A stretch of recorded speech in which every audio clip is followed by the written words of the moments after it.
our project is we're supposed to build a fuel-efficient airplane.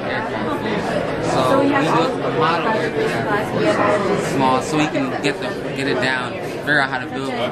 And then outside, if you actually go to the left on the balcony, there's a larger aircraft, and we built that. And later on, we're gonna have a camera mounted on it. Okay. And first, we built the fuel cell car, and solar energy powers that solar panel and sends it through there and powers the cars. Uh-huh. And the airplane, we built it runs on fuel, oil and stuff, and it flies and stuff. And it took about a month to about 2 months to build it. We worked 2 days out of the week. We discussed about it, figured out how to fly it, learning how to fly it. We should be flying it by the end of the school year, maybe. 3 to 2 months to build it. It has a 49cc motor. It runs off gasoline and 2-cycle engine oil. The plane is basically complete. The only thing that we need to do is hook up the electronics. Next year we should be flying it.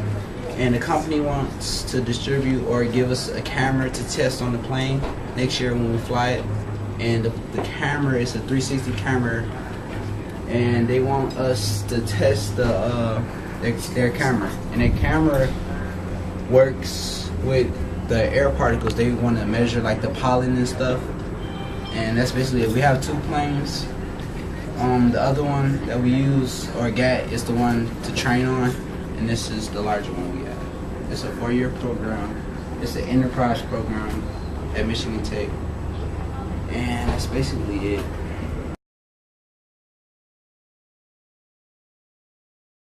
This is our manufacturing. This is what we're going to be manufacturing, our basic business style stuff that's going on here. So we have a planetary gearbox here that turns the motors, allowing us to go up or down. We have a brushless that turns the DC brushless motors this way, and we're able to move it this way and be able to do omni control and just move around in any sort of direction. We have over here is our competition sub. This right here we have 3 stationary cameras. We have 4 stationary motors, and we have our valves, which is our main part of steering and submersion. What happens with the dynamic valves, what we have here, is that when we set this in the water, we pump air through here, through our tether. When we pump the air through here, it allows water to not be in there. It's an air pocket. When we stop pumping air, we open a valve that also goes through our tether. When we open that valve, it allows water to seep into the PVC, allowing it to sink gradually. Here we have an arm, which is for one of the tasks. We have the arm is powered by this gearbox right here, which spins the gears inside, allowing it to open and close. We have here, which is a rotisserie on the bottom. This rotisserie is put inside of a hatch, which then we turn the entire sub itself around, allowing it to spin the hatch open. And we have tosses in the front here, which are allowed to pick up certain pods that we are supposed to pick up, bring them to the surface. Then we put this on an angle and slide them right back down where we need to be putting the PVC pods. Okay.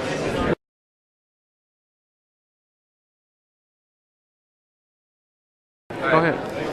We're from the Traverse City area, from Central High School, and this is the ROV team, remotely operated vehicles. So you put them underwater, and they can explore the rocky areas, sand areas deep down. This one specifically is designed for the deep water. It allows the onboard battery allows it to go further on a longer tether because the power loss on a long tether depletes it, so you can't run the motor. So it sends a signal, flips a relay, battery power on board, runs all the systems. This one's our competition one. It's gives us like a precision control. It's able to go forward, backwards, sideways, and spin on a dime, as well as tilt to about a 15-20 degree tilt ratio. This one was built just specifically for speed, just to see how fast we can make one go. And then this one's our workhorse. It's got basic controls, and what usually carries our data probe. It's right now sitting on the bottom of the lake, but usually this would grab it by a hook, move it out to a location, set it down, and the onboard battery on board would take over.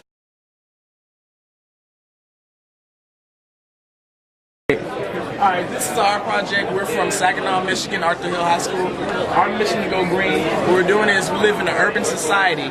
So we plan on taking the area near the eastern corridor of our school. Our school is shaped H. We're going to take this area and we're going to reconstruct it and remake it to make it a green area, greenland. So it'll also be educational. So elementary and middle school students will be able to come in and learn stuff about the Michigan grown plants, Michigan animals.